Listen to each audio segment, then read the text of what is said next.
दुनिया में कोई अमर रहा है कि मेरी ही माताजी अमर रहती। बार बार व्यक्तिगत अपनी ही परेशानी बताते और बोलते रहना ठीक नहीं लगता है।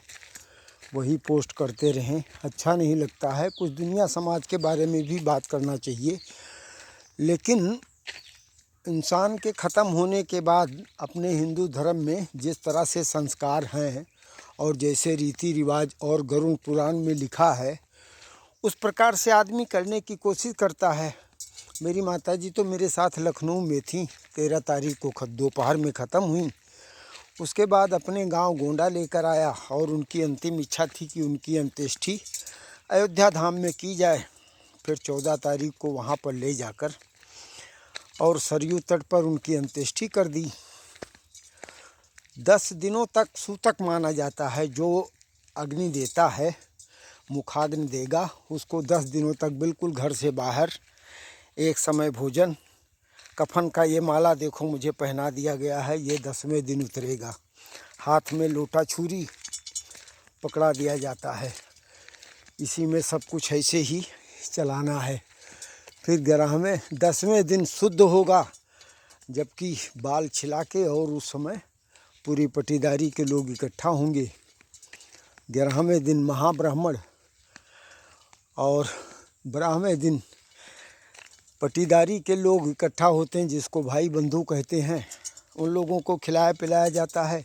13वें दिन तराहवी होगी। 10वें दिन भी पिंड का भी पारण किया जाता है और 14वें दिन बरखी करके और इस मामले को संपन्न और समाप्त करेंगे। जो मेरा फर्ज था, कर्तव्य था। मैं उनका सबसे छोटा पुत्र था। बाकी हमारे 2 भाई 1 बहन पहले ही ख़त्म हो गए थे। हम माँ बेटे थे, जिसमें माँ साथ छोड़ गई।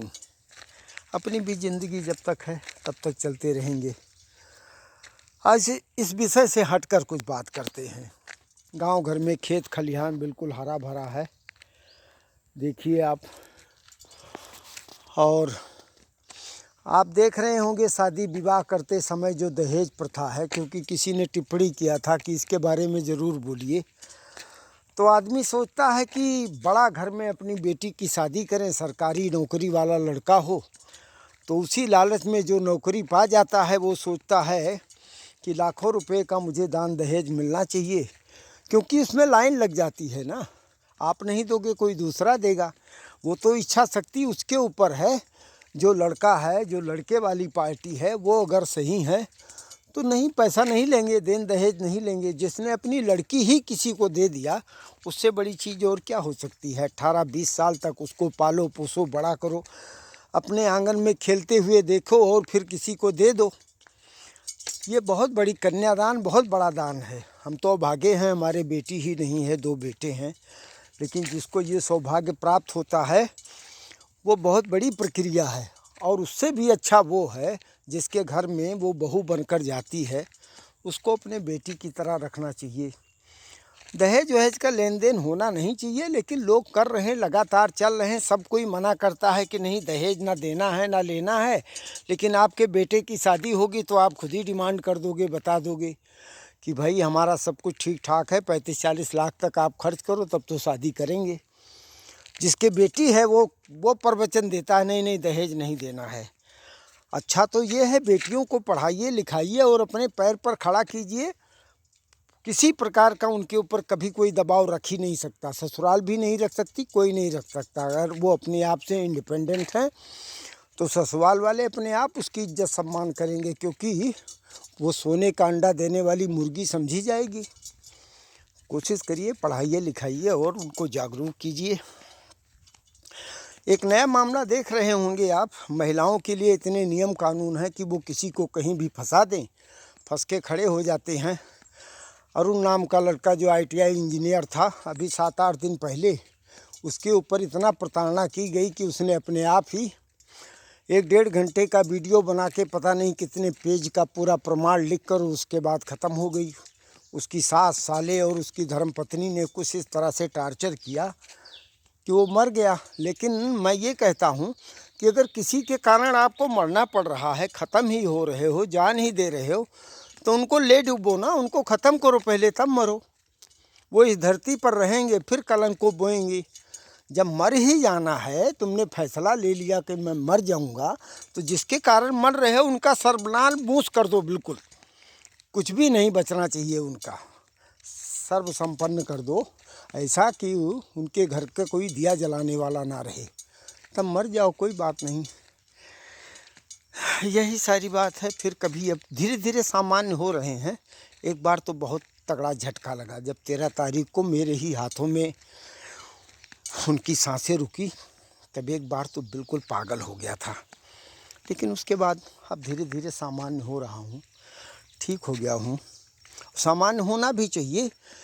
किसी एक ऐसी गलत प्रक्रिया को ही लगातार ज़िंदगी भर याद रखने से नहीं काम चलेगा, आगे बढ़ना पड़ेगा। आदमी मौत में गम मनाता है, जो घर में हमारे बाल बच्चे पैदा हुए हैं वो भी तो खुशी है। एक आएगा तब दूसरा कोई न कोई जाएगा, या कोई जाएगा तभी दूसरा आएगा। ये एक नियम है, प्रकृति का नियम है। सब जीवित ही रहे, निरंतर जिंदा रहेंगे, फिर तो ये मौत ही तो एक ऐसी चीज़ है जिससे कोई जीत नहीं सका, और उसके डर से लोग कोशिश करते हैं कि थोड़ा मैं ठीक ठाक रहूं, ठीक काम करूं, नहीं तो लोग पता नहीं क्या क्या कर डालें। जिसको एक हफ्ते में भी एक बार याद आता है कि कभी मुझे मरना है, वो थोड़ा संभल जाता है कि मैं जो गलत कर रहा हूँ वो ठीक नहीं है। बस यही सारी बातें हैं। फिर लखनऊ वापस 28 के बाद में होंगे, उसके बाद मैं भी धीरे धीरे अपने रूटीन में आ जाऊँगा, सब सही हो जाएगा। आप लोग भी किसी के अगर पुत्र हैं तो अपने माँ बाप का ख्याल रखना, आखिरी सांस तक उनका मदद करना। और अभी इस ठंडी टाइम में थोड़ा सा तकलीफ़ ज़रूर है, दिन में 2-3 बार नहाना पड़ता है, लेकिन क्या है, 10-12 दिन थोड़ा कष्ट झेल लेंगे, क्या परेशानी है।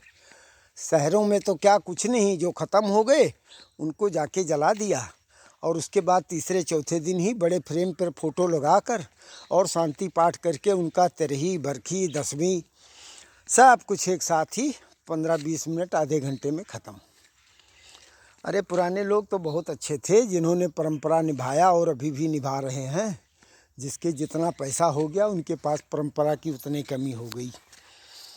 चलिए ठीक है, अपना ख्याल रखना, अपना कर्तव्य करते रहना, समाज में ठीक ठाक रहने की कोशिश करना, फिर कभी कुछ बोलेंगे कहेंगे।